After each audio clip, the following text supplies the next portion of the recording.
When you are printmaking, your stamp is actually called a printing plate. This is called a brayer. It spins like a paint roller, and the most important thing is to always set it down on the metal piece, not on the roll. Block printing ink is what we're going to be using. It's water soluble, which means it is washable, but you should still try not to get it on your clothing.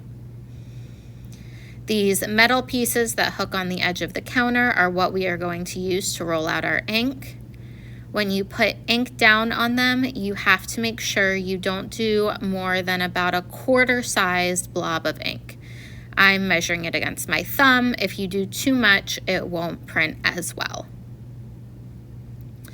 When you're ready to print, you roll the ink using the brayer, going up and down and side to side, horizontally and vertically, until you create a space that can roll ink evenly over your entire brayer.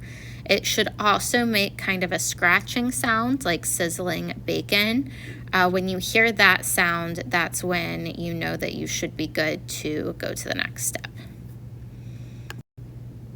After rolling out your ink and hearing that sizzling sound, you are ready to roll your ink right onto your printing plate.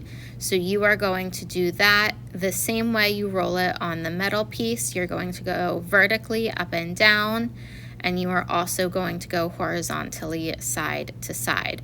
Sometimes you might need to go diagonally or go over a certain spot as well.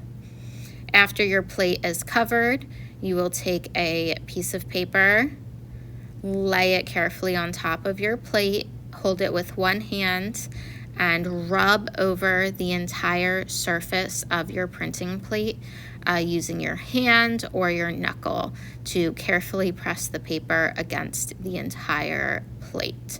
If you miss rubbing on a certain spot, it might not print very well.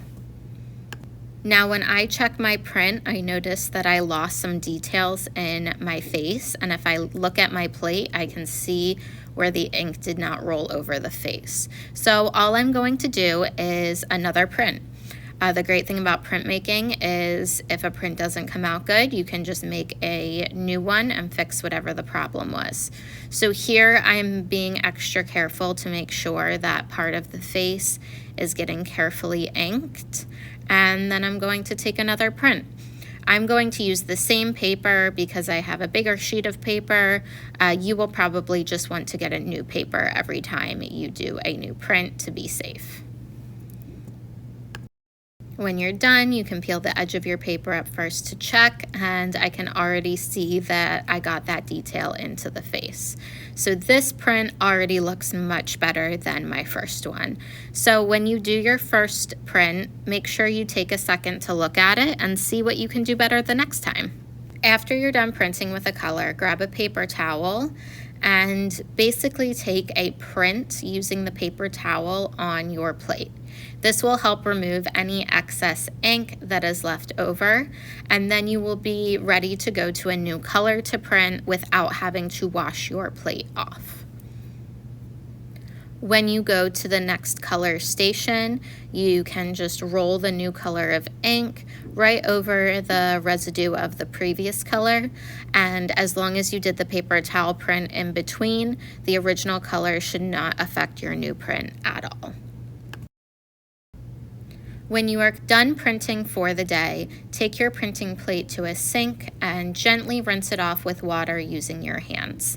Be gentle while you wipe the ink off because you don't want to damage or press out your image at all, and then carefully dry it with a paper towel and return it to your table folder or put it on the drying rack.